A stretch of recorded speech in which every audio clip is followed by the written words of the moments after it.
Hello සුබ දවසක් සියලු දෙනාටම. අද අපි මේ වීඩියෝ එකකින් කතා කරන්න යන්නේ 2024 A level paper එකේ බහුවර්ණ ප්‍රශ්න 1 ඉඳලා 25 දක්වා. ඒ කියන්නේ 12 වසරේ බහුවර්ණ ප්‍රශ්න තමයි මේ වීඩියෝ එකකින් කතා කරන්න යන්නේ. ඉතින් මම ආරාධනා කරනවා ඔයාලා හැම දිනාටම වීඩියෝ එක සම්පූර්ණයෙන්ම බලලා ඔයාගේ දැනුම වර්ධනය කරලා විභාගෙට ඒකක් ගන්න සූදානම් වෙන්න කියලා. මේ පේපර් එක ඔයාට අවශ්‍ය නම් ඉන්ටර්නෙට් එකකින් ඩවුන්ලෝඩ් කරගන්නත් පුළුවන්. මමත් මේ පල්ලෙහා දාලා තියෙන පළවෙනි කමෙන්ට් එකේ පේපර් එක ඩවුන්ලෝඩ් කරලා print out එකක් අරගෙන ඔයා තනියෙන් කරලා මේක ඊට පස්සේ මේ වීඩියෝ එක බලනවා නම් ගොඩක් ප්‍රතිඵල ලබා ගන්න පුළුවන්. හොඳ විදිහකට කරන්න කියලා මම ආරාධනා කරනවා. එහෙනම් අපි පේපර් එකට යමු. ප්‍රශ්නාංක 1. ප්‍රශ්නාංක 1 අහන්නේ අභිමතානුරූපී ආර්ථික විද්‍යාව සහ යථානුරූපී ආර්ථික විද්‍යාව අතර මූලික වෙනස කුමක්ද කියලා. ඉතින් මේ හැම උත්තරේම ඒ උත්තරවල තියෙන්නේ අභිමතානුරූපී ලක්ෂණය යථානුරූපී එකට ලියලා යථානුරූපී ලක්ෂණය අභිමතානුරූපී එකට ලියලා තමයි තියෙන්නේ. එහෙම තමයි අර මාරු කරලා තියෙන්නේ වැරදි උත්තර ටිකේ හැටි එහෙම. ඒතර හරි ප්‍රකාශයක් ලියලා තියෙනවා නම්බර 2 යථානුරූපී ආර්ථික විද්‍යාව කරුණු මත පදනම් වෙනවා අභිමතානුරූපී ආර්ථික විද්‍යාව සාර ධර්ම මත පදනම් වෙනවා කියලා. අන්න ඒක හරි. අභිමතානුරූපී ආර්ථික විද්‍යාව කියන්නේ දන්නානේ පුද්ගල බද්ධ සංකල්පනේ. පුද්ගලයාගෙන් පුද්ගලයාට වෙනස් පුද්ගලයාගේ සිතුම් පැතුම් ඒගොල්ලෝ හිතන විදිය ආචාර ධර්ම ඒ මත ආර්ථික විද්‍යාත්මක ප්‍රකාශනිකුත් කරන එකනේ අභිමතානුරූපී කියලා කියන්නේ. ඒක අපි ඉගෙන ගන්නවත් එක්ක පුද්ගල බද්ධයි ආත්මගතයි එහෙම කියලාත් ඉගෙන ගන්නවානේ. යථානුරූපී ආර්ථික විද්‍යාව එහෙම නෙමෙයි. යථානුරූපී ආර්ථික විද්‍යාව දත්ත සාක්ෂි කරුණු මත පදනම් වෙලා ආර්ථික විද්‍යාත්මක කරුණු මත ඉදිරිපත් කරන ප්‍රකාශනේ. ඉතින් උත්තරේ 2 තමයි අපේ උත්තරේට අපි තෝරන්නේ. අනිත් ප්‍රකාශය ඔයා මතක තියාගන්න ලියලා තියෙන්නේ අනිත් පැත්ත හරවලා යථානුරූපී ලක්ෂණය අභිමතානුරූපී එකටයි අභිමතානුරූපී ලක්ෂණය යථානුරූපී එකටයි. එහෙනම් උත්තරේ නම්බර 2. අපිට දෙවැනි ප්‍රශ්නෙන් අහන්නේ ආර්ථික විද්‍යාවේ ප්‍රාග්ධනය කියන්නේ මොකක්ද කියලා අපිට ප්‍රකාශ 5ක් දීලා තියෙනවා. අපි සාමාන්‍යයෙන් දන්න ප්‍රාග්ධනය කියලා කියන්නේ නිෂ්පාදන ක්‍රියාවලියට ප්‍රයෝජනයට ගන්න පුළුවන් වෙනත් නිෂ්පාදන ක්‍රියාවලියක හදපු වත්කම්. right. ඉතින් ඒවා මේ මූර්ත වත්කම් සංකල්පය ඒවා ඒ වගේම අල්ලන්න දකින්න පුළුවන් ස්පර්ශ කරන්නත් පුළුවන් නොකරන්නත් පුළුවන්. ස්පර්ශ කරන්න බැරි ඒවා වෙන්නත් පුළුවන්. දැන් පරිගණකය ගත්තොත් එහෙම ඒවා ස්පර්ශ කරන්න පුළුවන්. යන්ත්‍ර සූත්‍ර මේවලම් උපකරණ ප්‍රවාහන උපකරණ ගොඩනැගිලි ඒවා මූර්තවත්කම් වගේම ස්පර්ශ කරන්නත් පුළුවන්. හැබැයි පරිගණක වැඩසටහන් ගත්තොත් එහෙම අපි පරිගණක පද්ධතිවල තියෙන පරිගණක වැඩසටහන් ගත්තොත් ඒකත් ඇවිල්ලා ප්‍රාග්ධන සංකල්පයක් තමයි. හැබැයි ඒවා ස්පර්ශ කරන්න බෑ. ඉතින් ස්පර්ශ කරනවද නැද්ද කියන එක අදාළ නැහැ. කොහොම හරි අපි නිෂ්පාදනයේට උදව් කරගන්නවා නම් ඒවා ප්‍රාග්ධන සංකල්ප. ඉතින් අන්නේ ඒ කරුණුත් ඔයා දැනගෙන තියෙනවා නම් ඒ අනුසාරයෙන් අපිට උත්තරේට යන්න පුළුවන්. උත්තරේ මම කැමති නම්බර 3 උත්තරේ පොඩක් පැහැදිලි කරන්න. ඒකේ මුල කොටස හරි ඇත්තටම. ප්‍රාග්ධනයට ඇතුළත් වනුයේ නිෂ්පාදනය සඳහා යොදා ගනු ලබන යන්ත්‍ර සූත්‍ර ගොඩනැගිලි වැනි ස්පර්ශවත්කම් පමණි කියලා තියෙනවා. අන්නේ ඒ වචනේ නිසා ඒ ප්‍රකාශය වැරදි. ස්පර්ශ කරන්න පුළුවන් වගේම ස්පර්ශ කරන්න බැරිවත් ප්‍රාග්ධනයට අයත් වෙනවා. හොඳ උදාහරණයක් තමයි පරිගණක වැඩසටහන. ඉතින් ඒ උත්තරේ වැරදි නිසා ඇතරම උත්තරේ වෙන්න ඕනේ නම්බර 5 ප්‍රාග්ධනය යනු නිෂ්පාදනයට ආධාර කරගන්නා නිෂ්පාදන මාධ්‍යයන් කියන එක. ඒ වාක්‍යයෙන් හොඳට ලියවිලා තියෙනවා ප්‍රාග්ධනය කියන එක. අපිට නිෂ්පාදන ක්‍රියාවලියට උදව් කරගන්න නිෂ්පාදන මාධ්‍යයන් තමයි ප්‍රාග්ධනය කියලා කියන්නේ. දැන් මෙතනත් තියෙනවා ඒ වගේ මේ කැමරාස් තියෙනවා, මේ බෝඩ් එක තියෙනවා, කම්පියුටර්ස් තියෙනවා, AC තියෙනවා, මේ ගොඩක් ಜಾති තියෙනවා. මෙතන මේ උපකරණ ඔක්කොම ලයිට්ස් තියෙනවා. මේ ඔක්කොම ගත්තාම මේව ප්‍රාග්ධන උපකරණ. ඒවා වෙනත් නිෂ්පාදන ක්‍රියාවලියක නිෂ්පාදනය කරලා මෙතෙන්ට ගෙන ආපුවා. හරි එහෙනම් උත්තරේ නම්බර 5.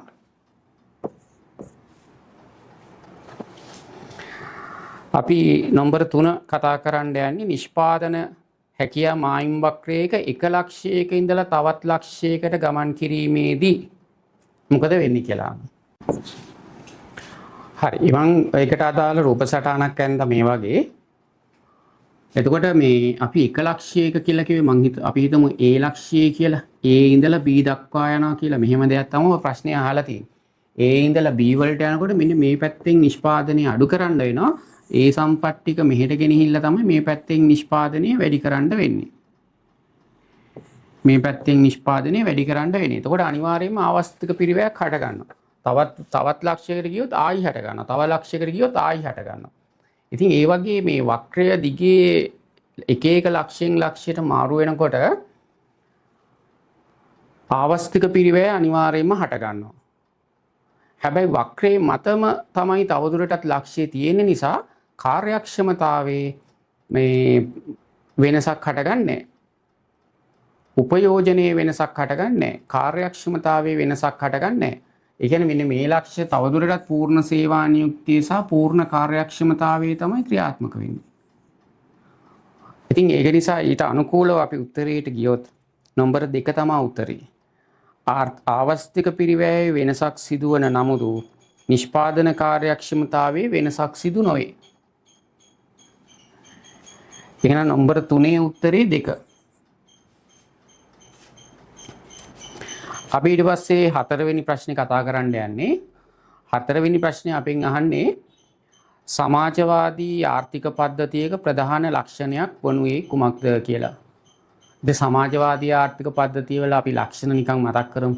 සම්පත් වල අයිතිය, නිෂ්පාදන සම්පත් වල අයිතිය රජයේ පොදු අයිතිය යටතේ තියෙනවා. සම්පත් බෙදා හරින්නේ සැලසුම් යාන්ත්‍රණයක් ඔස්සේ.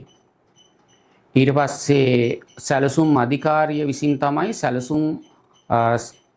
සැලසුම් අධිකාරිය විසින් තමයි සම්පත් බෙදා හැරීම පිළිබඳ තීරණ ගන්නේ. සුබ සාධන අරමුණෙන් තමයි සම්පත් බෙදා හරින්නේ. ඔයගේ ලක්ෂණනේ තියෙන්නේ. ඉතින් අපි ඒ විදියට හිතලා එක පොඩ්ඩක් මතක් කරගෙන මෙතන උත්තරයට ගියොත් උත්තරේ නම්බර 3 ප්‍රධාන කර්මාන්ත සහ සම්පත්වල අයිතිය පොදු අයිතිය යටතේ තියෙනවා කියන එක තමයි මෙතන කියන්නේ. විශේෂයෙන්ම ඔයා මතක තියාගන්න මෙතන සම්පත් කියලා කිව්වහම දේපොළ සම්පත් තමයි අයිති වෙන්නේ. ඒ කියන්නේ භූමියයි ප්‍රාග්ධනයයි දෙක රජයේ සතුව තියෙනවා කියලා තමයි විශේෂයෙන් කියවෙන්නේ. නම්බර 3 තමයි උත්තරේ.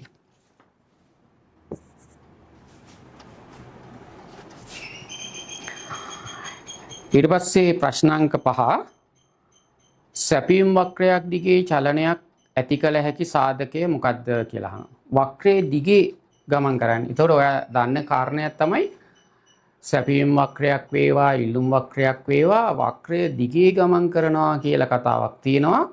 ඊට පස්සේ වක්‍රයේ විතන් වෙනවා කියලා කතාවක් තියෙනවා. වක්‍රයේ දිගේ ගමන් කරන්නේ සලකා බලන භාණ්ඩයේම මිල වෙනස් වෙනකොට. වක්‍රයේ විතන් වෙන්නේ මිල හැර අනිකුත් සාධක වෙනස් වෙනකොට. ඒක ඉල්ලුම් වක්‍ර වලටත් පොදුයි සැපීම් වක්‍ර වලටත් පොදුයි. ඉතින් සැපීම් වක්‍ර වල නම් ආදේශන භාණ්ඩවල මිල වෙනස් වුණාම ප්‍රතිබද්ධ භාණ්ඩවල මිල වෙනස් වුණාම නිෂ්පාදන පිරිවැය අඩු වැඩි වුණාම රජයේ බදු ප්‍රතිපත්ති වෙනස් වුණාම සහනාධාර දීම නොදීම තීරණය කරනකොට ඊට පස්සේ තාක්ෂණය වෙනස් වෙනකොට කියන විවිධ අවස්ථාවලදී වක්‍රයේ විතන් වෙනවා. හැබැයි සලකා බලන භාණ්ඩයේම මිල වෙනස් වුණාම වක්‍රයේ දිගේ ලක්ෂයේ ඉහළ පහළ යවල තමයි පෙන්වන්නේ. ඒතර වක්‍රයේ දිගේ ලක්ෂයේ ඉහළට යනකොට මිල වැඩි වෙලා සැපීම් ප්‍රමාණයත් වැඩි වෙනවා. වක්‍රයේ දිගේ ලක්ෂයේ පහළට එනකොට මිල අඩු වෙලා සැපීම් ප්‍රමාණයත් අඩු වෙනවා. සැපීම් වක්‍රවලදී. ඉල්ලුමේදීත් ඔය වගේ. ඉතින් අපි එන්නේ තියරි කරුණ මතක් කරගෙන උත්තරයට ගිහිල්ලා බැලුවොත් උත්තරේ නම්බර 2 අදාළ භාණ්ඩයේම මිලෙහි වෙනස් වීමක් නිසා තමයි වක්‍රයේ දිගේ චලනය වෙන්නේ ඉහළ පහළ.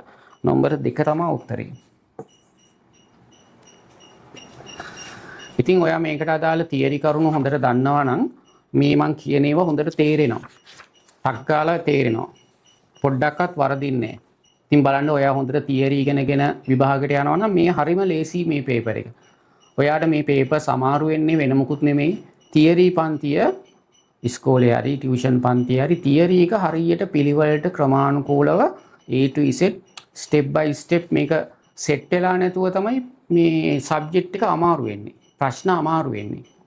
ඔයා මතක තියාගන්න හොඳට ඔයාට මේ ප්‍රශ්න කරනකොට තේරෙන්නේ පැටලෙනවා දුර්වලයි වරදිනවා නම් ඔයා වහාම තියරි තමයි හදා ගන්න ඕනේ.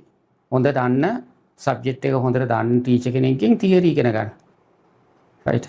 එතකොට හරියට මාතෘකා මිස් කරන්නේ නැතුව ඉගෙන ගන්නත් ඕනේ. අදාළ තැන අදාළ මාතෘකාව උගන්වන්නත් ඕනේ.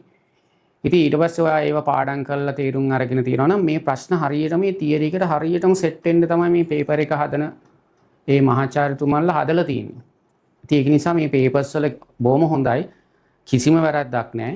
ඊටාම ඉහළ මට්ටමේ ප්‍රශ්න තියෙනවා. ඉතින් ඔයා හොඳ අධ්‍යයනයක් කරුවොත් අනිවාර්යයෙන්ම ඒකක් ගන්න පුළුවන් ලකුණු 90ට උඩින් යන්න පුළුවන්.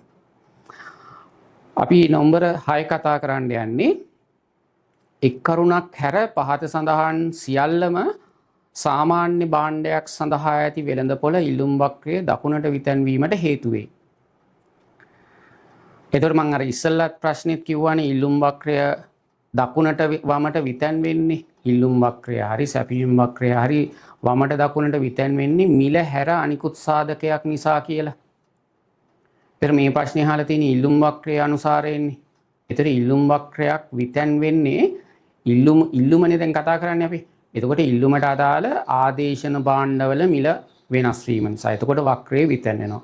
ප්‍රතිබද්ධ භාණ්ඩ නැත්නම් අනුපූරක කියලාත් අපි කියනවනේ ඒවට අනුපූරක භාණ්ඩවල මිල වෙනස් වීම නිසා. ඊට පස්සේ පාරිභෝගික ආදායම, රුචිය, අනාගත අපේක්ෂාවන්, දැනුම්කරුවන් සංඛ්‍යාව, අනිකුත් සාධක වගේ අර මිල හැර අනිකුත් සාධක වෙනස් වීම නිසා තමයි වක්‍රය වමට දකුණට විතැන් වෙන්නේ. හරිද? ඉතින් අපින් අහන්නේ එහෙම වක්‍රයේ විතැන් වෙන්න බලපාන සාධකයක් නොවන්නේ මොකද්ද කියලා. අනිවාර්යයෙන්ම එහෙනම් උත්තරේ වක්‍රයේ විතැන් වෙන්න බලපාන සාධකයක් නෙවෙන්නේ සලකා බලන භාණ්ඩයේම මිල වෙනස් වීම. දැන් ඉස්සෙල්ලා මේ වගේම ප්‍රශ්නයක් සැපීමට අහලා තිබ්බා. දැන් ඉල්ලුමට අහලා තියෙනවා. ඉතින් 5යි 6යි දෙකම හරි ලේසි ඉල්ලුම සැපීම පාඩමෙන්. ඉල්ලුම සැපීම පාඩමෙන් ඔයා දන්නවනේ MCQ 7ක් එනවා. හරිද? ඒව හැම දැනගෙන ඉන්න මේ පාඩමෙන් කීයක් එනවද එහෙම කියලා. ඉතින් ඒක යටතේ තමයි අහලා තියෙන්නේ. ඉතින් හරි ලේසි වක්‍රයේ විතැන් වෙන්න බලපාන සාධකයක් නෙවෙන්නේ සලකා බලන භාණ්ඩයේම මිල වෙනස් වීම. සලකා බලන භාණ්ඩයේ මිල අඩු වුණොත් වක්‍රයේ විතැන් වෙන්නේ වක්‍රයේ දිගේ ලක්ෂ්‍ය පහළට ගමන් කරනවා. සලකා බලන භාණ්ඩයේ මිල වැඩි වුණොත් වක්‍රයේ විතැන් වෙන්නේ වක්‍රයේ දිගේ ලක්ෂ්‍ය ඉහළට ගමන් කරනවා. එතකොට ඉල්ලුම් ප්‍රමාණය අඩු වෙනවා. නම්බර 4 තමයි උත්තරේ.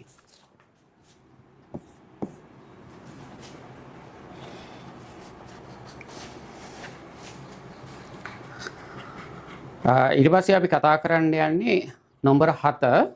ඒකේ තියෙනවා අනිකුත් කරුණු නොවෙනස්ව තිබියදී සලකා බලන භාණ්ඩයේ මිල පහත බසින විට මිල අඩු වෙනකොට මොකද වෙන්නේ? මිල අඩු වෙනකොට අපි දන්නවනේ ඉතින් ඉල්ලුම් ප්‍රමාණය වැඩි වෙනවා. මිල අඩු වෙනවා ඉල්ලුම් ප්‍රමාණය වැඩි වෙනවා. මිල ඉල්ලුම් ප්‍රමාණය අතර ප්‍රතිලෝම ඍණ සම්බන්ධතාවයක් නේ තියෙන්නේ. මිල අඩු වුණොත් ඉල්ලුම් ප්‍රමාණය වැඩි වෙනවා. ඉල්ලුම් ප්‍රමාණය වැඩි වෙන්නේ මොකක් නිසාද කියලා මෙතන විස්තර කරලා තියෙනවා. සාමාන්‍ය භාණ්ඩයේ ඉල්ලුම් ප්‍රමාණය හිම වැඩි වෙන්නේ කරුණු දෙකක් නිසා. එකක් තමයි දැනට ඉන්න පාරිභෝගිකයන්ගෙම ආදායම මූර්ත ආදායම නැත්තම් මිලදී ගැනීමේ හැකියාව වැඩි වෙනවා. දැනට ඉන්න පාරිභෝගිකයන්ටම ඉස්සරගත්තු ආදායමින් ගන්න පුළුවන් භාණ්ඩ ප්‍රමාණය වැඩි වෙනවා. රයිට්. අපි එක පොඩ්ඩක් මෙහෙම හිතමු. ඔන්න භාණ්ඩේ මිල අඩු වෙනවා. මිල අඩු වුණාම දැනට ඉන්න පාරිභෝගිකයන් ඉන්නවා. ඔන්න දැනට ඉන්න පාරිභෝගිකයන් මෙහෙම අදිමු. ඒ වගේම වෙනත් භාණ්ඩ පරිභෝජනය කරන පිරිසුත් ඉන්නවා. මේගොල්ලෝ දැනට සිටින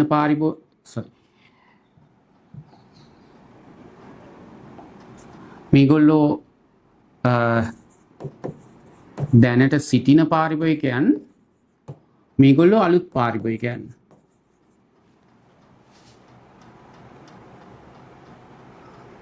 හරි මිල අඩු වුණාම මේ අලුත් පාරිභෝගිකයන්ට සාපේක්ෂව මේක ලාභයි. ඒගොල්ලෝ ගන්න භාණ්ඩයට වැඩිය මේ භාණ්ඩේ ලාභ වෙනවා. ඒක නිසා අලුත් පාරිභෝගිකයන් අපේ භාණ්ඩේ ගන්න එනවා. මිල අඩු වුණාම ඒගොල්ලෝ දැනට ගන්න භාණ්ඩයට වැඩිය මේක ලාභ නිසා ඒගොල්ලෝ මේක ගන්න පෙළඹෙනවා. ඒක නිසා ඉල්ලුම QD වැඩි වෙනවා. මේකට කියන්නේම ආදේශන ප්‍රතිවිපාකය කියලා. ඉතින් ආදේශන ප්‍රතිවිපාකයේ යටතේ ඉල්ලුම වැඩි වෙනවා. අපි හිතමු 10කින් වැඩි වෙනවා කියලා මිල අඩු වෙනකොට 10කින් වැඩි වෙනවා. ඒ වගේම අනිත් කාරණේ තමයි දැනට අපේ භාණ්ඩේ ගන්න අයට මිල අඩු වීම නිසා වැඩියෙන් ගන්න පුළුවන් වෙනවා. දැනට ගන්න පාරිභෝගිකයෝ කණ්ඩායමක් ඉන්නවා. ඒගොල්ලන්ට මිල අඩු වුණාම ඒගොල්ලන්ගේ වෙනදා ආදායමෙන්ම වැඩියෙන් ගන්න පුළුවන් වෙනවා. එහෙම වෙලත් ඉල්ලුම වැඩි වෙනවා. මේ සංකල්පයට කියන්නේ ආදායම් ප්‍රතිවිපාකය. එතකොට මේක ආදේශන ප්‍රතිවිපාකය, මේක ආදායම් ප්‍රතිවිපාකය.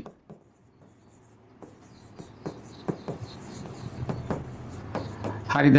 අපි ඒකත් හිතමු 10කින් වැඩි වෙනවා කියලා. ඔය ආදි වශයෙන්.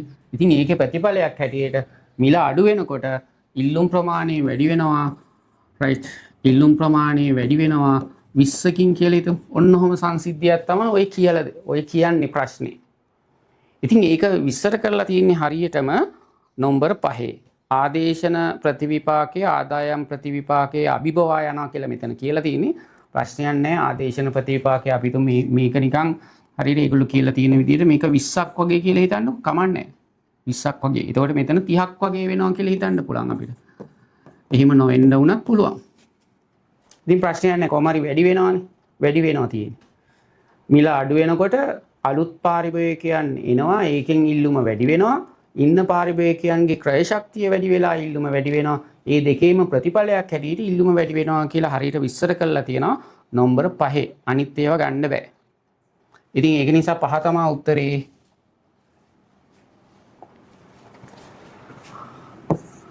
අපි යන් 5 දාන්න. රයිට් 7 උත්තරේ 5. ඊට පස්සේ 8. 8 ඔන්න මෙහෙම වාක්‍යයක් තියෙනවා. මොකද්ද කියන්නේ? x සහ y භාණ්ඩ ආදේශන භාණ්ඩ කියලා හිතන්නලු. හරි අපි හිතුවා y භාණ්ඩේ සැපීම වැඩි වෙන. අන්න එතන ඔයා පොඩ්ඩක් අන්ඩර්ලයින් කරලා ලියන්න. y භාණ්ඩේ සැපීම වැඩි වුණොත් මිල අඩු වෙනවා. y වල මිල අඩු වෙනවා. එතන පොඩ්ඩක් අන්ඩර්ලයින් කරන්න. y භාණ්ඩේ සැපීම වැඩි වීමක් නිසා. අන්න එතන අන්ඩර්ලයින් කරලා එතන උඩින් ලියන්න. පේපර් එකේම ලියා ගන්න y මිල අඩු වේ. සැපීම වැඩි වුණාම මිල අඩු වෙනවා. හරිද? හරි. එතකොට y මිල අඩු වුණාම අපේ භාණ්ඩ පරිභෝජනය කරන අය y වලට යනවානේ. මොකද අපිට කියනවානේ x හා y ආදේශන කියලා හිතන්න කියලා. ඒතර අපේ භාණ්ඩේ පරිභෝජනය කරන අය y වලට යනවා. එතකොට අපේ භාණ්ඩේ ඉල්ලුම අඩු වෙනවා. එතකොට ඔන්න කතාව එතනින් ඉවරයි. එහෙනම් අපි ඇඳලා බලමු රූප සටහන. ඔන්න දැන් මෙහිම සමතුලිතයේ තියෙනවා. අපි x y එකත් මෙහෙම අඳිමු නිකන්. ඔහොම මේ දෙක සම්බන්ධ කරලානේ ඒගොල්ලෝ තියෙන්නේ. ඔන්න මේකත් p1 q1 e1 කියලා දැම්මොත් මේක තමයි y, මේක තමයි x, මේකත් අපි දාමු p1 e1 q1 කියලා. e1 කියලා කියන්නේ ඉක්විලිබියම් කියන එක සමතුලිතයට කියන නම. හරි. ඔහොම දාලා අපි ඇන්දොත් එහෙම ඔන්න y භාණ්ඩේ සැපීම වැඩි වෙනවා. y භාණ්ඩේ සැපීම වැඩි වුණොත් එහෙම මෙහෙම සැපීම වක්‍රයේ දකුණට. එතකොට මෙන්න මෙහි මිල අඩු වෙනවා. p2 මිල අඩු වෙනවා. ඒ සංසිද්ධිය නිසා. ඒක තමයි මම අර ඉරක් ගහ ගන්න කිව්වේ වාට. මිල අඩු වෙනවා. මිල අඩු වෙච්ච ගමන් මෙහි කට්ටිය යනවා මෙහෙට. right x භාණ්ඩේ පාරිභෝගිකයන් යනවා y වලට. y වලට ගියහම මෙහි ඉල්ලුම අඩු වෙනවා. ඔන්න ඉල්ලුම අඩු වුණා. ඒතර වක්‍රයේ මේ වමට විතරනේ. ඉල්ලුම අඩු වුණාම y භාණ්ඩේ x භාණ්ඩේ මිලත් අඩු වෙලා ප්‍රමාණයත් අඩු වෙනවා. මේ මිල අලුත් මිල මෙතන, ප්‍රමාණය මෙතන. දෙකම අඩු වෙනවා. ඉතින් එහෙනම් x භාණ්ඩේ මිලත් අඩු වෙනවා, ඉල්ලුම් ප්‍රමාණයත් අඩු වෙනවා කියන එක තමයි උත්තරේ වෙන්න ඕනේ. එහෙම උත්තරේ තියෙන්නේ නම්බර 2 අඩු වේ කියලා. අපි දෙකට යම් උත්තරේට. 2 තමයි උත්තරේ. අපි 9 වෙනි ප්‍රශ්නේ කරන්න යන්නේ තරංගකාරී වෙළඳපොළක අලෙවි වන භාණ්ඩයක් නිෂ්පාදනයේදී නව තාක්ෂණය පාවිච්චි කරනවා කියලා හිතන්න ඕන. අපි රූප සටහන අඳිමු.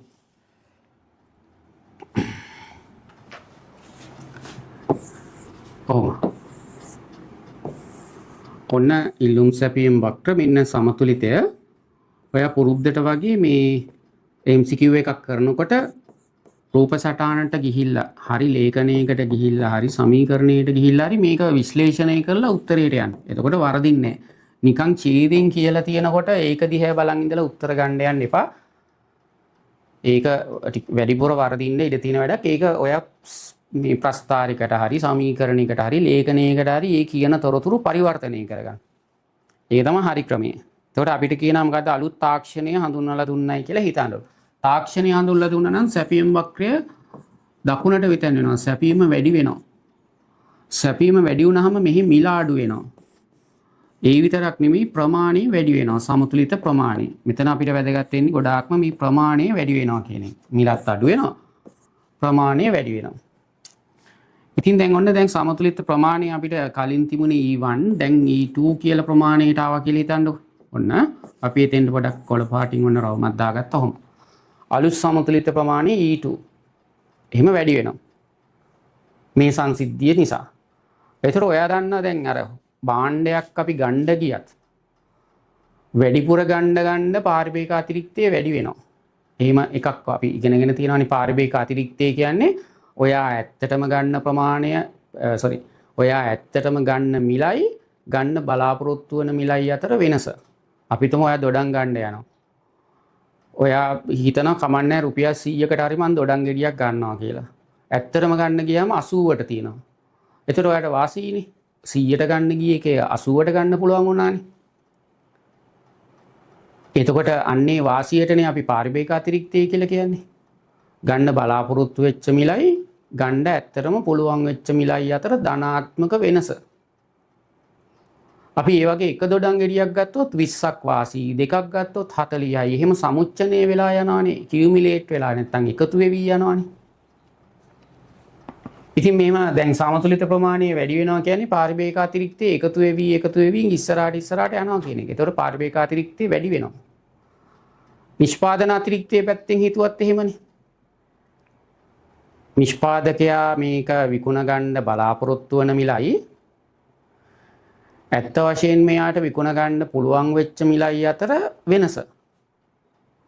නිෂ්පාදකයා හිතනවා මට රුපියල් 50ට විකුණ ගන්න පුළුවන් වුණොත් ඇති දොඩම් ගෙඩියක් කියලා.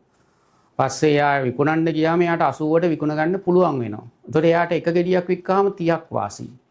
ඒ දෙකක් වික්කාම 60ක් වාසිනේ. තුනක් වික්කාම 90යි. එහෙනම් වැඩි වැඩියෙන් විකුණ ගන්න තරමට වැඩි වැඩියෙන් වාසි. ඉතින් මෙතනක් තියෙන්නේ වැඩි වැඩියෙන් විකුණ ගන්නවා වැඩි වැඩියෙන් ගන්නවා කියන සංකල්පයනේ. එහෙනම් නිෂ්පාදකයාටත් වාසි පාරිභෝගිකයාටත් වාසි දෙන්නගෙම අතිරික්ත ඉහළ යනවා මේ සංසිද්ධිය නිසා. එහෙනම් උත්තරේ අපි එහෙම කිව්වොත් නම්බර 3 තමයි උත්තරේ පාරිභෝගික අතිරික්තය සහ නිෂ්පාදන අතිරික්තය දෙකම වැඩි වනු ඇත. 9 උත්තරේ 3.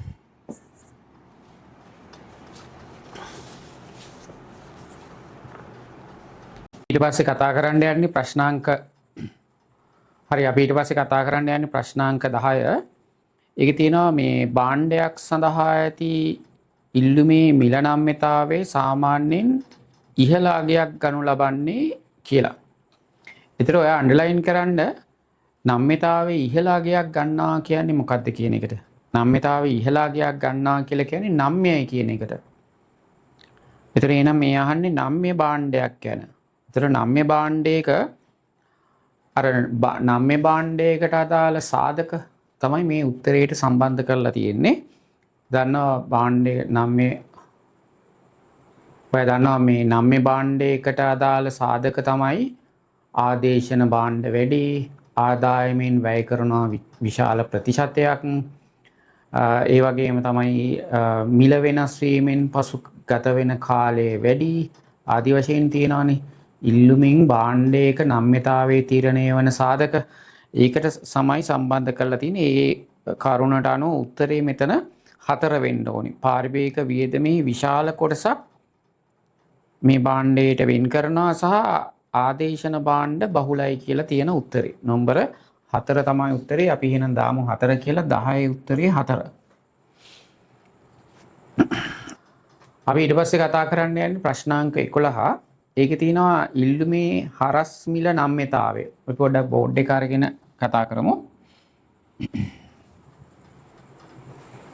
ඉල්ලුමේ හරස් මිල නම්‍යතාවය කියන්නේ CD නේ. එතකොට CD ධන වෙන්න පුළුවන් ඍණ වෙන්න පුළුවන්. ධන වෙනවා නම් ආදේශන භාණ්ඩ, ඍණ වෙනවා නම් ප්‍රතිබද්ධ භාණ්ඩ.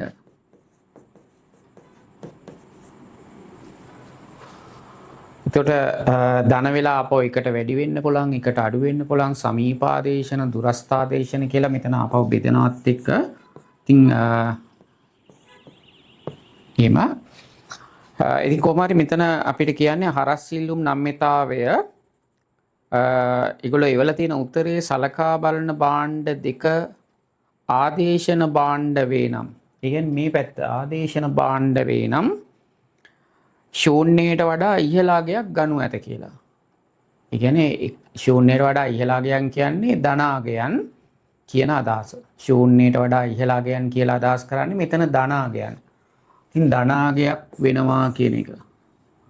එතකොට මෙතන ශූන්‍යය කියලා හිතුවොත් මේ පැත්ත ධන, මේ පැත්ත ඍණ වෙන්න ඕනේනේ. බිඳුවේ ඉඳලා අන්නේ අදහස තමයි මෙතන ගෙනහල්ලා තියෙන්නේ. ඉතින් ධන කියන එක හරි. එතකොට එහෙම හිතුවොත් ඒක නිසා උත්තරේ නම්බර 3ට අපි යන් උත්තරේ. ඒක තමයි උත්තරේට එවලා තියෙන්නේ. 11 උත්තරේ එහෙනම් නම්බර 3. ඊට පස්සේ 12 වෙනි ප්‍රශ්නේ ඔන්න අපිට දීලා තිනවා ප්‍රස්තාරයක්. මෙහෙම ඒගොල්ලෝ කියනවා මේ භාණ්ඩයට දැඩි මිල පාලනයක් කරගෙන ගියාලු රජය.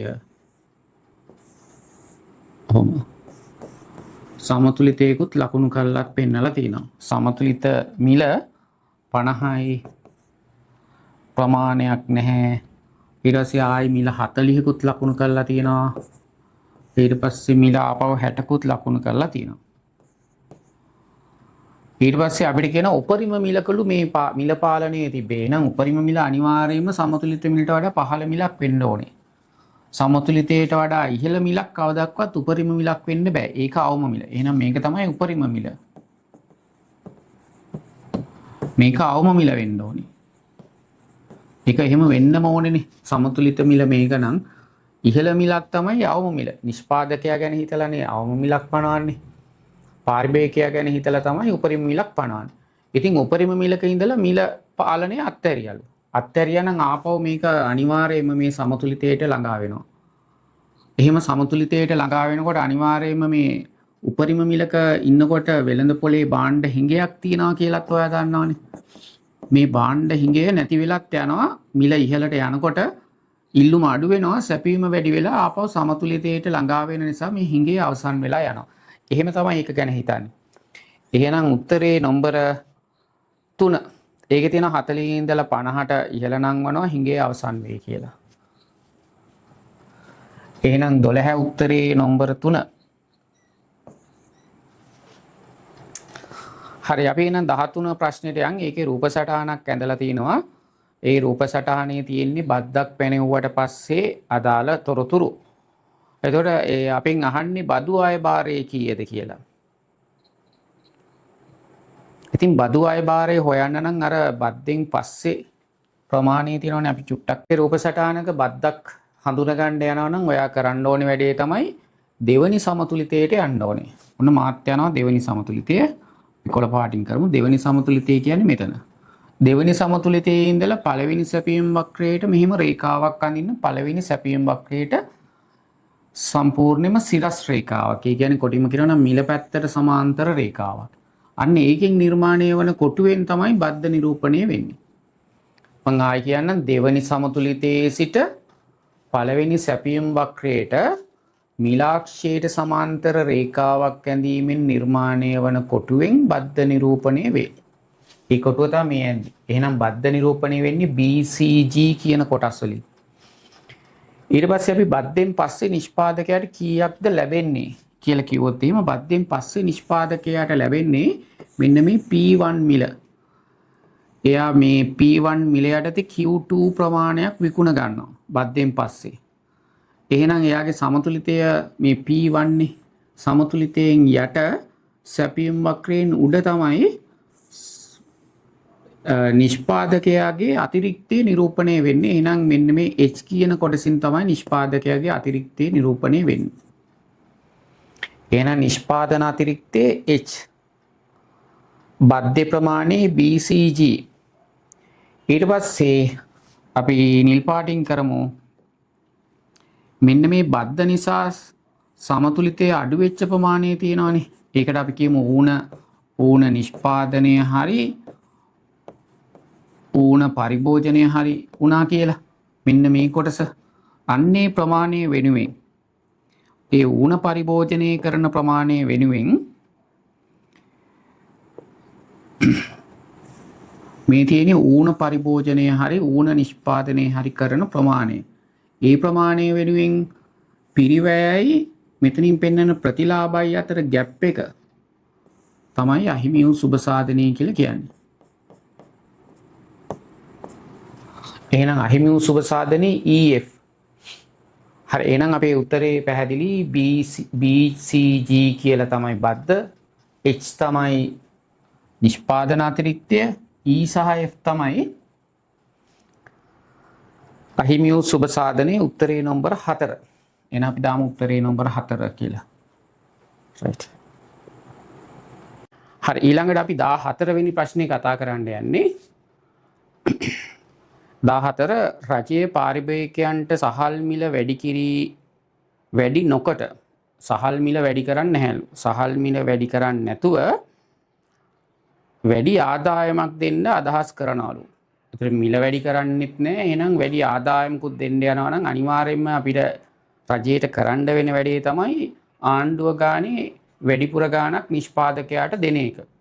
එතකොට ඉතින් වෙළඳ පොලේ මිල වැඩි වෙන්නෙත් නැහැ. සමහරවිට අඩු වෙන්නත් ඉඩ තියෙනවා. right. ඒතර නිෂ්පාදකයාට වැඩිපුර ගාණකුත් යනවා. ඒ කියන්නේ මේ කොටසින් කියන්නේ එක්ක ඔය ඌණ පූරණය ගෙවීම වගේ දෙයක්.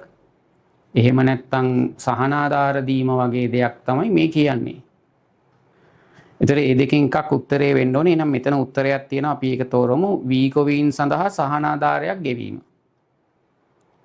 හරි. එහෙනම් නම්බර 5 තමයි උත්තරේ. 14 උත්තරේ 5.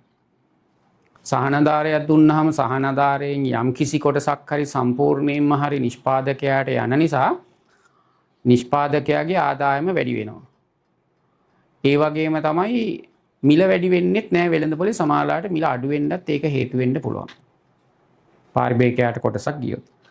හරි කොහොම හරි ඊට පස්සේ නම්බර 15 අපි කතා කරන්නේ කර්මාන්තයක ලක්ෂණ පහත දක්වලා තියෙනවා කියලා කියන අපිට තෝරන්න කියලා තියෙන ඒකාධිකාරී තරඟයේ කර්මාන්තයක ලක්ෂණ. ඒකාධිකාරී තරඟයේ කර්මාන්තයේ ලක්ෂණ තමයි ඒකාධිකාරී තරඟය කියලා කිව්වම ආයතන විශාල සංඛ්‍යාවක් තියෙනවා. ඊට පස්සේ නිපදවන භාණ්ඩය ඔයා දන්නවා අර සුවිශේෂ ප්‍රභේදණය වෙච්ච භාණ්ඩනේ හදන්නේ. මූලික වශයෙන් භාණ්ඩේ එකයි. හැබැයි මොකක් හරි වෙනසක් තියෙනවා භාණ්ඩේ. ඒකට ආවේනික ලක්ෂණයක් තියෙනවා. අපි දැන් ටූත් පේස්ට් ගත්තොත් එහෙම සිග්නල් කට්ටියකේ ෆ්ලෝරයිඩ් තියෙනවා. ක්ලෝගාඩ් අයගේ කරාබොනේටි තෙල් තියෙනවා. අන්න ඒ වගේ පොදුවේ භාණ්ඩේ සමානයි. නමුත් සුවිශේෂතාවයකුත් තියෙනවා. ඒකට ආවේනික ලක්ෂණයක්. ඉතින් අන්න ඒ වගේ භාණ්ඩයක් තමයි එනතන් ඒ වගේ ආයතන තමයි ඒකාධිකාරී තරඟ කර්මාන්තයේ ඉන්න ආයතන. ඊට පස්සේ ඒගොල්ලන්ගේ ඉල්ලුම් වක්‍රය පහළට බෑවුම්මන එකක් කර්මාන්තකරුවට නැත්නම් ආයතනයේ තමයි මිල තීරණය කරන්න පුළුවන්. ඒගොල්ලෝ මිල තීරණය කරොත් ගන්න අය සැපියුම් ඉල්ලුම් ප්‍රමාණය තීරණය කරනවා. ඒක නිසා ඉල්ලුම් වක්‍රයේ වමේ සිට දකුණට පහළට බෑවුම්මන එකක්. නම්බර 4 තමයි උත්තරේ.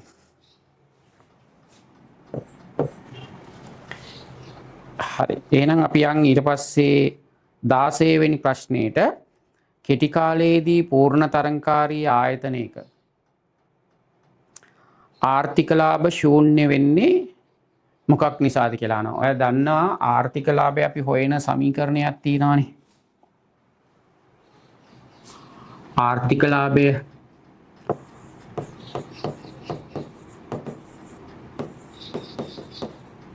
ආර්ථික ලාභය හොයන්නේ අපි මුළු ආදායමින් මුළු පිරිවැය total revenue එක අඩු total revenue එකකින් total cost එක TC එක අඩු කරලා.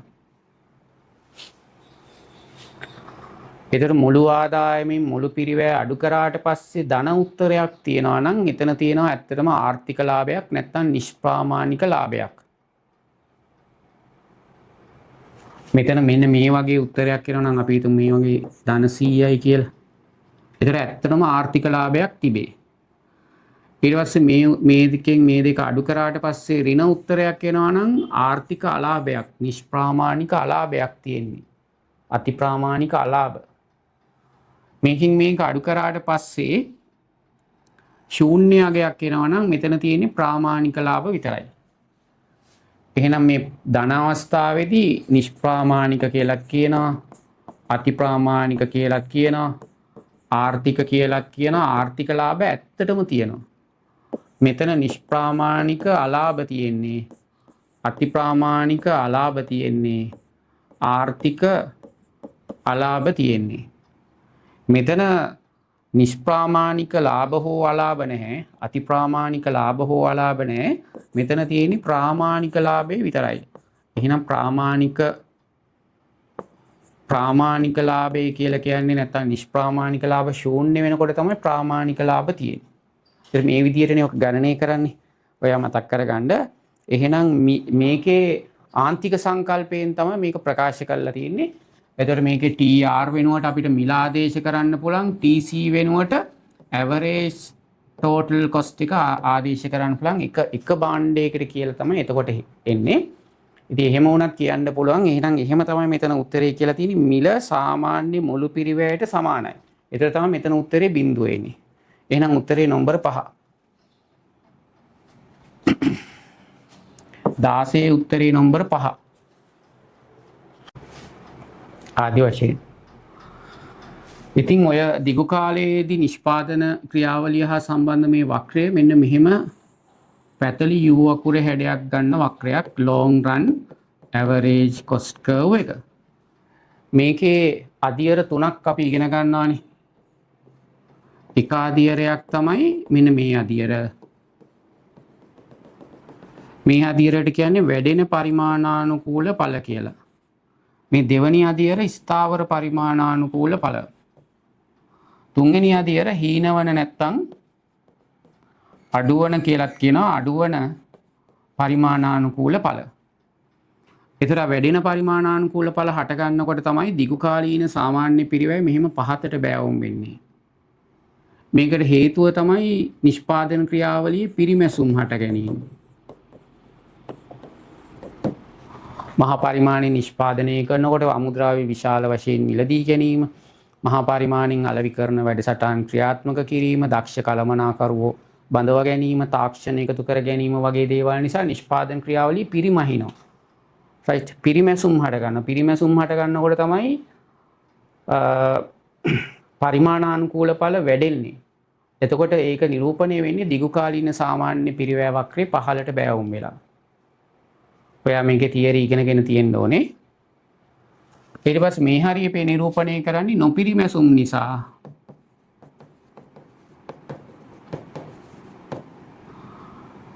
තමයි ඒ පරිමාණානුකූල ඵල හීන වෙන්නේ.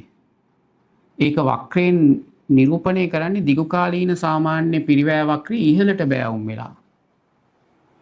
ඉතින් ඔන්නෝක තමයි මෙතන තියෙන තියරි කොටස. අපි ඒ අනුසාරයෙන් උත්තරයට යන් එහෙනම් නිමැවුම වැඩි වන විට දිගු කාලීන සාමාන්‍ය මුළු පිරිවැය ඉහළ යාම තුලින් මේ තියෙන දිගු කාලීන long run average cost එක දිගු කාලීන සාමාන්‍ය පිරිවැය ඉහළ යනවා. මොකක් වෙනකොටද? නොපිරිමැසුම් හට ගන්නකොට. එහෙනම් උත්තරේ නම්බර 2. අපි යන් උත්තරේට නම්බර 2 තමයි උත්තරේ 17 උත්තරේ 2.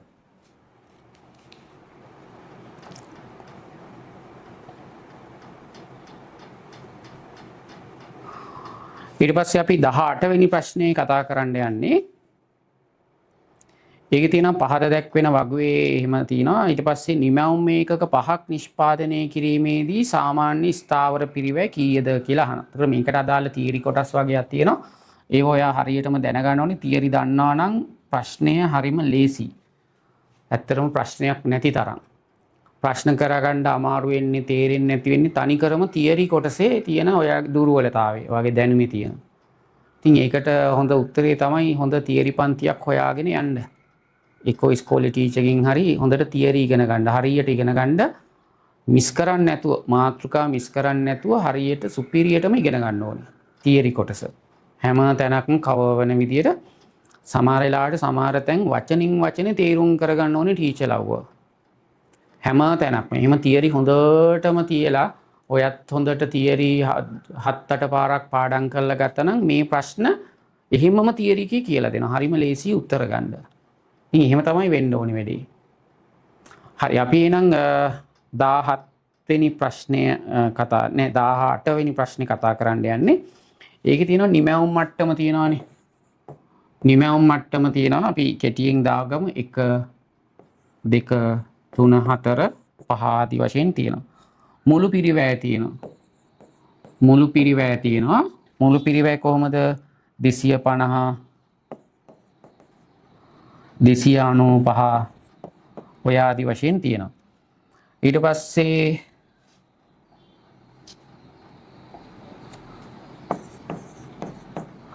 ආපහු තියෙනවා ආන්තික පිරිවැය. ආන්තික පිරිවැය 50 45 ආදි වශයෙන් තියෙනවා.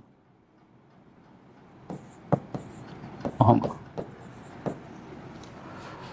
එතකොට අපිට ඕනේ අපෙන් අහන්නේ සාමාන්‍ය ස්ථාවර පිරිවැය. එහෙනම් අපිට ස්ථාවර පිරිවැය ගන්න ඕනේ. ස්ථාවර පිරිවැයට කියන්නේ ෆික්ස් කොස්ට් එකනේ. ටෝටල් ෆික්ස් කොස්ට් එක ගන්න ඕනේ. ඊට පස්සේ අපිට ඕනේ ඇවරේජ් ෆික්ස් කොස්ට් එක සාමාන්‍ය ස්ථාවර පිරිවැය. ඔන්න ඔතෙන්ට යන්න ඕනේ. අපි ඉස්සෙල්ලා මෙන්න මේ මුළු ස්ථාවර පිරිවැය ගන්නේ කොහොමද? මුළු ස්ථාවර පිරිවැය තියෙනවා හැමතිස්සෙම ඒකක බිඳුවේදී මුළු පිරිවැය තුල. ඒතර එහෙනම් අපි මෙතන නිකන් දාමු ඒකක බිඳුව අපි මෙහෙම උඩින් දාමු. ඒකක බිඳුවේදී මුළු පිරිවැය. මෙන්න මේම තැන. මේ තැන ඇල්ලුවා නම් ඒක තමයි ස්ථාවර පිරිවැය නියෝජනය කරන්නේ. එක ඒකකයක්වත් හදන්න නැත්නම් තනිකරම ස්ථාවර පිරිවැයෙන් තමයි මුළු පිරිවැය එන්නේ. මොකද විචල්්‍ය පිරිවැයක් නැති නිසා. මම ආයෙ කියන්නම් එක ඒකකයක්වත් හදන්න නැත්නම් විචල්්‍ය පිරිවැයක් නැහැ. ඔයගොල්ලන්ගේ තාත්තට වාහනයක් තියෙනවා නම් 1 කිලෝමීටරයක්වත් දුවන්නේ නැත්නම් පෙට්‍රල් වියදමක් නැහැ. විචල්්‍ය පිරිවැයක් නැහැ. හැබැයි ඉතින් ආදායම් බලපත්‍ර ගාස්තුව ගෙවන්න ඕනේ. ඒක ස්ථාවර පිරිවැය. අන්න ඒ වගේ හිතන්න. ඒකේ තනිකරම තියරි එක ඔයා ඉගෙනගෙන තියෙන්න ඕනේ. හරි එහෙනම් අපිට මේ ඒකක බිඳුවේදී මුළු පිරිවැය හොයන්න වෙනවා. එතන තියෙනවා ස්ථාවර පිරිවැය. ඒකට මේකට පොඩි ගණිත කර්මයක් කරන්න පුළුවන්. අපිට මේ මුළු පිරිවැය හොයාගන්න පුළුවන්. මෙන්න මේ දෙක අතර මෙහෙම වෙනස ගන්න පුළුවන් නම්. මේ දෙක අතර වෙනස 1යි. මේ දෙක අතර වෙනස ඩෙල්ටා TC. උපඩ මෙහාට කල්ලි. මේ දෙක අතර වෙනස ඩෙල්ටා TC කියන concept එකකින් ගන්න පුළුවන්. Delta TC. අපිට ඩෙල්ටා TC දන්නවා නම් මෙතනින් බිඳුවට ගියාම මෙතනින් ඩෙල්ටා TC දන්නවා මේ උත්තරේට යන්න පුළුවන්. ඩෙල්ටා TC තියෙනවා අපි වෙන බෝඩ් එකකට ගිහිල්ලා හදමු.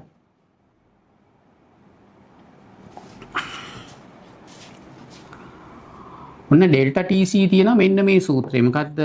MC අපි හොයන්නේ කොහොමද? MC හොයන්නේ ඩෙල්ටා TC බෙදීම ඩෙල්ටා Q කියන සූත්‍රයෙන්. ඒතර ඩෙල්ටා TC අපිට උක්ත කරගන්න පුළුවන් මේ දෙන්න මෙහිම හරස් ගුණිතේ වැඩි කරා නම්. ඩෙල්ටා TC සමානයි MC වැඩි කිරීම ඩෙල්ටා Q. එහෙම. දැන් ඒගොල්ලෝ අපිට MC දීලා තියෙනවා. MC 50යිලු. 0.1 අතර. පළවෙනි අවස්ථාවේ එකේදී කියලා හිතමු. එකේදී 50යිලු. ඩෙල්ටා Q එක හැමතිස්සෙම 1යිනේ. එහෙනම් 50 වරක් එක 50යි.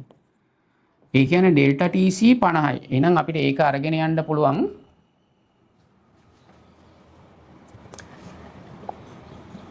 ඒක අරගෙන යන්න පුළුවන් මෙන්න මෙතෙන්ට. මේ ඩෙල්ටා TC පදය 50යි. ඔන්න අපි හොයාගත්තු තැන. ඒක ගත්තේ මේ 50 වැඩි කිරීම එකෙන් අර සූත්‍රයට අනුව. එහෙනම් මෙතන වෙනස 50යි කියලා කියන්නේ මෙයා 200ක් වෙන්න ඕනේ. එයා 200යි කියලා කියන්නේ එක ඒකකයක්වත් හදන්නේ නැති පිරිවැය 200 නම් ඒක හැමතිස්සෙම 200ම තමයි එහෙනම්. එකටත් 200යි, දෙකටත් 200යි, තුනටත් 200යි, හතරටත් 200යි, පහටත් 200යි. එහෙනම් පහේදී සාමාන්‍ය ස්ථාවර පිරිවැය හොයනවනම් මේක පහෙන් බෙදලා තමයි මේ උත්තරේ එන්නේ. එහෙනම් 200 පහෙන් බෙදුවම 40යි. උත්තරේ 40 වෙන්න ඕනේ. උත්තරේ නම්බර 5. 18 උත්තරේ 5.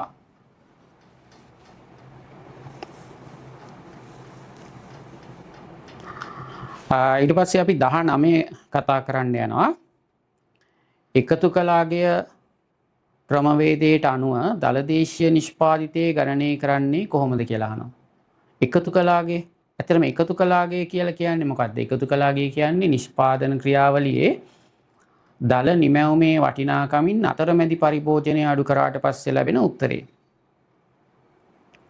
නිමැවුමේ දල වටිනාකමින් අතරමැදි පරිභෝජනය අඩු කරාම නේද අපි දන්නවනේ එකතු කලාගය සමානයි කියලා හොයන්නේ. ඒක. එහෙනම් ඒ විදිහට බැලුවාම උත්තරේ නම්බර 1 අතරමැදි භාණ්ඩවල අගය නිමැවුමේ වටිනාකමින් අඩු කිරීමෙන් එක තමයි උත්තරේ. 19 උත්තරේ 1. සමීකරණ එතන ලියා ගන්නත් පුළුවන්. නිමැවුමේ දල වටිනාකම අඩු කරා අතරමැදි පරිභෝජන වියදම සමානයි එකතු කළ අගය. ඊට පස්සේ අපි 20ට යන් නොවිධිමත් ආර්ථිකය ඉන්ෆෝමල් ඉකොනොමි. ඉන්ෆෝමල් ඉකොනොමි එකක් කියලා කියන්නේ මේ රජයට වාර්තා නොවන ආර්ථිකයේ කටයුතු තියෙනවා. රජය ඒකට අවධානය යොමු කරන්නේ වාර්තා පවත්වන්නේ රජයට වාර්තා වෙන්නේ නැහැ. රජයේ බදු අය කරන්නේ නියාමනයකට ලක් වෙන්නේ නැහැ. කිසිම තොරතුරක් දත්තයක් නැති ආර්ථික කටයුතු තමයි මේකේ කියන්නේ. දැන් ওই පදික වෙළඳාම ඊට පස්සේ ඔය ටැක්සි රථ සේවය කියන්නේ හැබැයි අර Uber Pikmi වගේ ඒවා නෙවෙයි. ඒවා වාර්තා වෙනවානේ. ඒවා ඇරුණාම සාමාන්‍ය ත්‍රිවිල් දුරන් අර හන්දිවල තියාගෙන ත්‍රිවිල් එක හය කරන්නේ. සමහරලාට මීටරයකුත් නැහනේ. අන්න ඒ වගේ ත්‍රිවිල් හයර්. ඊට පස්සේ මේ ටියුෂන් කටයුතු තනිකර අවිධිමත් ආර්ථික කටයුත්තක් ආණ්ඩුව නියාමනයක් හෝ වාර්තා පවත්වා ගැනීමක් සිදු වෙන්නේ නැහැ. කොච්චරද කින්දමන්ද කියලා කොහෙවත් වාර්තා වෙන්නේ නැහැ. ඒක නිසා ඉතින් අන්න ඒ වගේ කටයුතු නම්බර 2 තමයි උත්තරේ. රජයේ විසින් අධීක්ෂණය හෝ නියාමනය හෝ නොකරනු ලබන ආර්ථික ක්‍රියාකාරකම් තමයි නොවිධිමත් ආර්ථික කටයුතු කියලා කියන්නේ. නම්බර 2 තමයි උත්තරේ.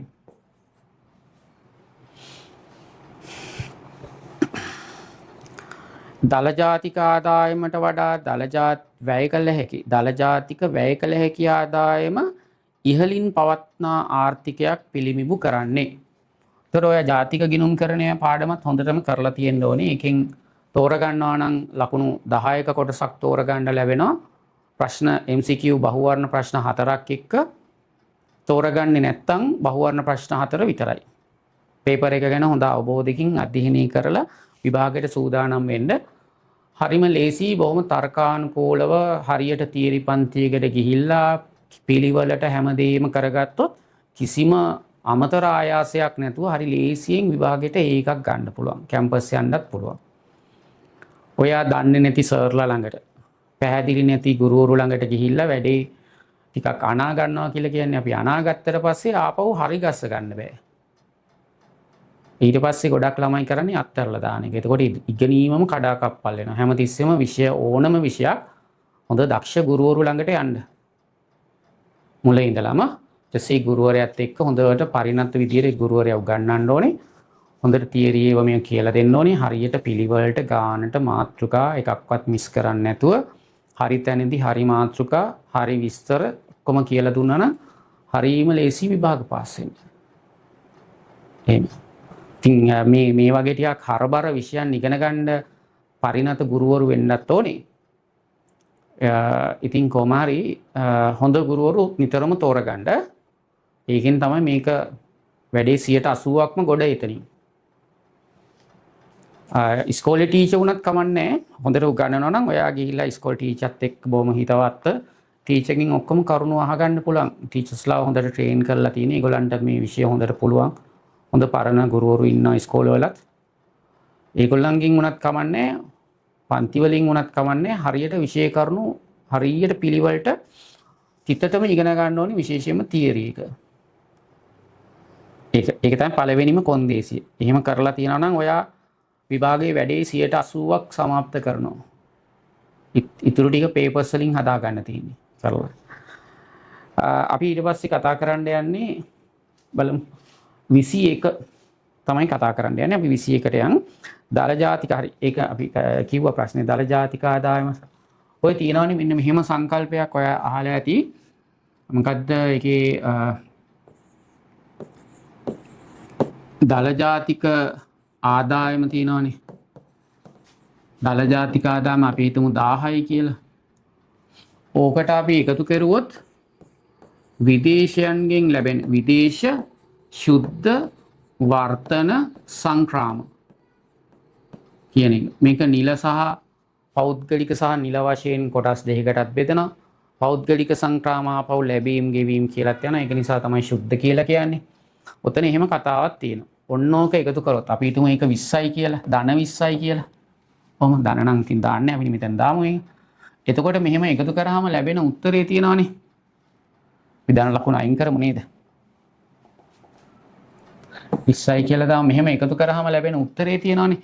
ඒකට කියන අපි වැය කළ හැකි. හරි. අපි ඊට පස්සේ කතා කරන්න යන්නේ ප්‍රශ්නාංක 21. ඒකේ අපිට දත්ත වගයක් දීලා තියෙනවා. ඒ දත්ත වලින් අපෙන් අහනවා දලදේශීය නිෂ්පාදිතය ගණනය කරලා පෙන්වන්න කියලා. ඒ වගේම දල ජාතික ආදායමත් අහනවා. අපි එහෙනම් ඒක ගන්න විදිය ඔයා දැනගන්න ඕනේ. දලදේශීය නිෂ්පාදිතය ගණනය කරන ප්‍රවේශ තුනක් තියෙනවා. ඒකෙන් මේ දත්ත දීලා තියෙන්නේ ආදායම් ප්‍රවේශයට අනුව ගණනය කරන්න.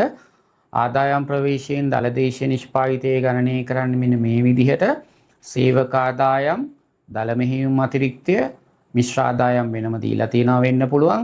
ඊට පස්සේ නිෂ්පාදනයේ මත වෙනත් බදු සහ භාණ්ඩ හා සේවා නිෂ්පාදනයේ මත බදු අඩු කරා සහනාධාර කියන අයිතම එකතු කරලා ගත්තාම දලදේශීය නිෂ්පාදිතය එනවා. ඉතින් ඒවට අදාළ දත්ත ටික අපි එකතු කරමු. මෙතන සේවක ආදායම් 600යි. අපි MCQ එකක් නිසා විස්තර ලියන්න ඕනේ. දල මෙහෙයුම් අතිරික්තය 800යි. මිශ්‍ර ආදායම 850 එක වෙනම දීලා තිනවා. ඊට පස්සේ නිෂ්පාදනයේ මත වෙනත් බදු තියෙනවා 50යි. ඊට පස්සේ භාණ්ඩාසය මත බදු අඩු කරා සහනාධාර 120යි දීලා තියෙනවා.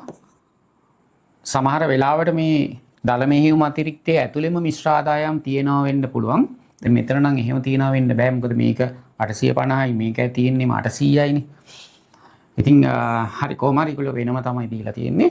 අපි එහෙනම් ওই ටික එකතු කරලා ගත්තොත් ওই ටික එකතු කරාම බිඳුවයි 12න් දෙක දැම්ම එකක් ඉතුරුයි. 2යි 8යි 10යි 8යි 18යි 6යි 24න් 4 දැම්ම 24යි.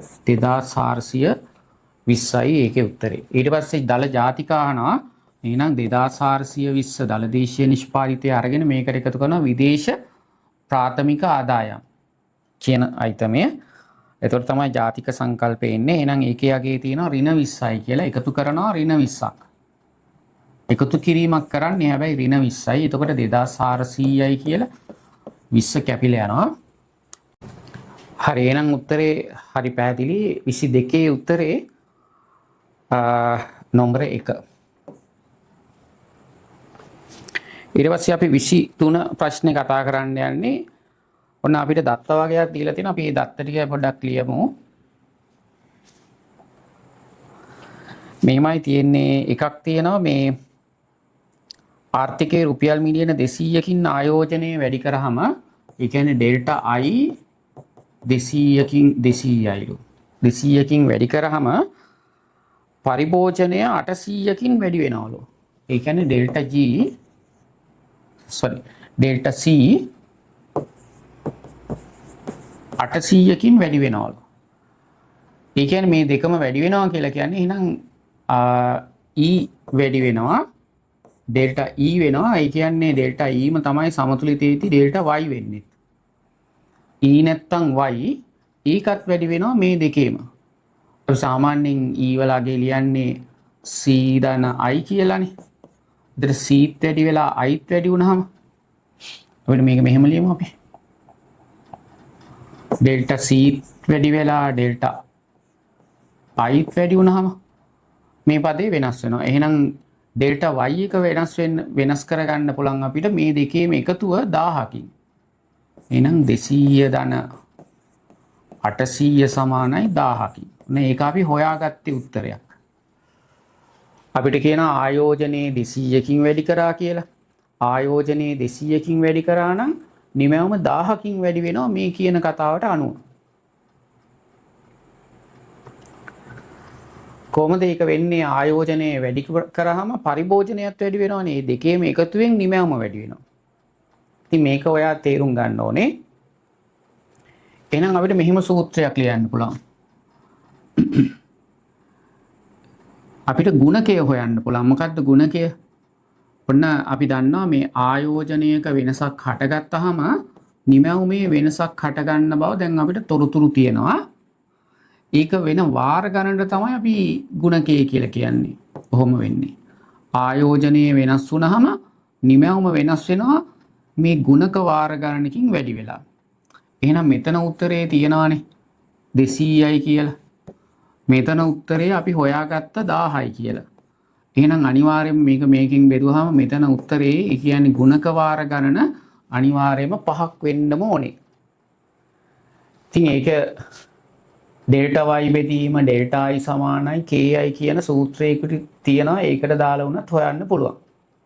නැත්තම් මෙහෙම තේරුම් අරගෙන කරන්නත් පුළුවන්. ආයෝජනයක් වෙනස් වුණාම නිමැවුම වෙනස් වෙනවා ඊට වඩා වැඩි ප්‍රමාණයකින්.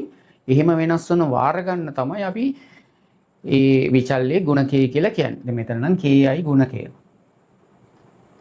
ඉතින් ki ගුණකය අපි 5යි නම් ki ගුණකය සමානයි 5යි නම් අපිට b වලගේ නැත්තම් MPC වලගේ ආන්තික පරිභෝජන නැමියාව කෙලින්ම ලියන්න පුළුවන්.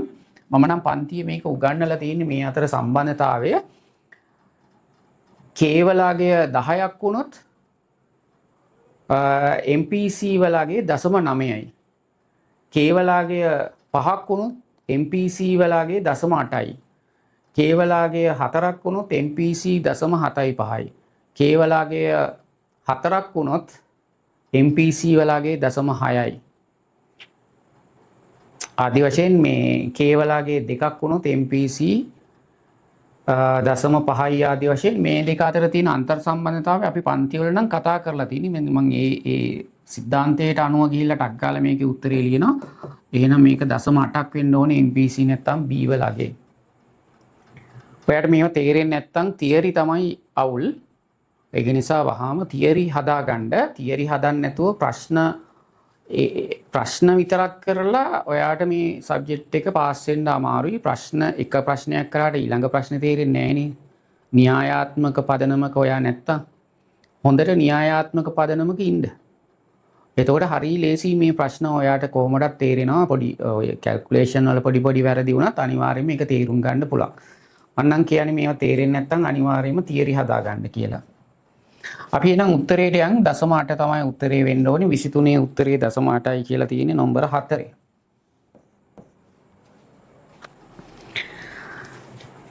ඊට පස්සේ ඔන්න අපිට 24 ප්‍රශ්නයක් දීලා තියෙනවා. මේ රූප සටහනක් දීලා තිනවා AD ගැන. AD කියලා කියන්නේ ඇග්‍රිගේට් ඩිමාන්ඩ් කියන එක සමාහාර ඉල්ලුම් වක්‍රය.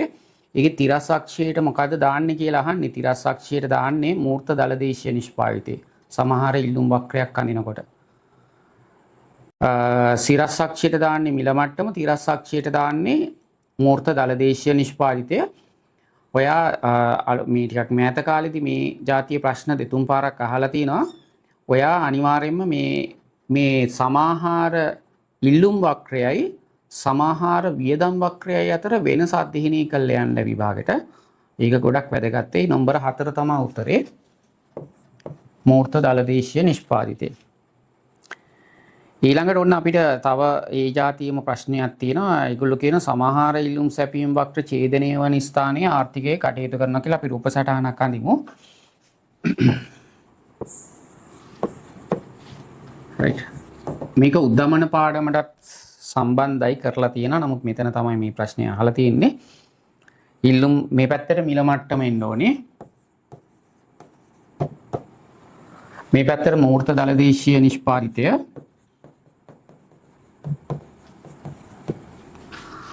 සමහර සැපීම් වක්‍රය මෙහෙම ඇග්‍රිගේට් සප්ලයි කර්ව් එක සමහර ඉල්ලුම් වක්‍රය මෙහෙම ඇග්‍රිගේට් ඩිමාන්ඩ් කර්ව් එක අපි එකට 1 කියලා දාමු. එතකොට ඔන්න මිල මට්ටමයි මූර්ත දලදේශීය නිෂ්පාදිතය මෙහෙම තියෙනවා. අපි ඒවට Q1 ඒකට ඇත්තටම Y1 කියලා දාමුනේ. Y මේක මිල මට්ටම P1 ඕම දාමු. දැන් තියෙන්නේ මෙහෙම සමතුලිතයක් ආර්ථිකේ. ඉතින් ඊට පස්සේ කියන්නේ රාජ්‍ය වියදමේ වැඩිවීමක් වුණාලු. ඒතර රාජ්‍ය වියදමේ වැඩිවීමක් වුණා නම් සමහර ඉල්ලුම වැඩි වෙනවා. සමහර ඉල්ලුමේ සංරචකයක් තමයි රාජ්‍ය වියදම G. ඒතර මේ ඉල්ලුම් වක්‍රය එතකොට මෙහිම දකුණට විතැන් වෙනවා AD2 කියලා දාමු අපි. ඒතර මෙන්න මෙහෙම දෙයක් තමයි වෙන්නේ.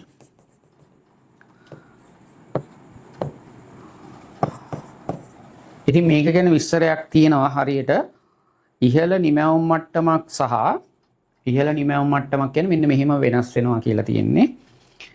ඉහළ සේවා නියුක්තියක්. ඒතකොට නිමැවුම වැඩි වෙනකොට ආර්ථිකයේ රැකියා අවස්ථාත් වැඩි වෙනවානේ. ඉහළ සේවා නියුක්තියක් ඇති කරමින් සමාහාර ඉල්ලුම් වක්‍රය මෙහෙම දකුණට යනවා කියලා තියෙන්නේ. නම්බර 2 තමයි උත්තරේ. 25 උත්තරේ නම්බර 2. එහෙනම් මේ වීඩියෝ එක මෙතනින් ඉවරයි. ඔයාලට පුළුවන් මේකේ ඊළඟ වීඩියෝ එකත් මේ විස්තරේ මෙතන දාලා තියෙනවා. ඒ වීඩියෝ එක එතනින් ගිහිල්ලා බලන්න. ඉතින් මේ channel එකට ඔයා subscribe කරන්න. ඒ වගේම තමයි අපේ news group එක කියලා එකක් තියෙනවා. ඔයා ඒ news group එකට add වෙන්න link එක පල්ලෙහා comment section එකේ දාලා තියෙනවා. news group එකේ ඔයාලට විභාගයට අවශ්‍ය කරන ගොඩක් වැදගත් තොරතුරු දානවා. ඔයාලට ඒකට කිසිම ගාස්තුවක් වියදම් වෙන්නේ නැහැ. ඒ news group එකට සම්බන්ධ වෙලා ඉන්න.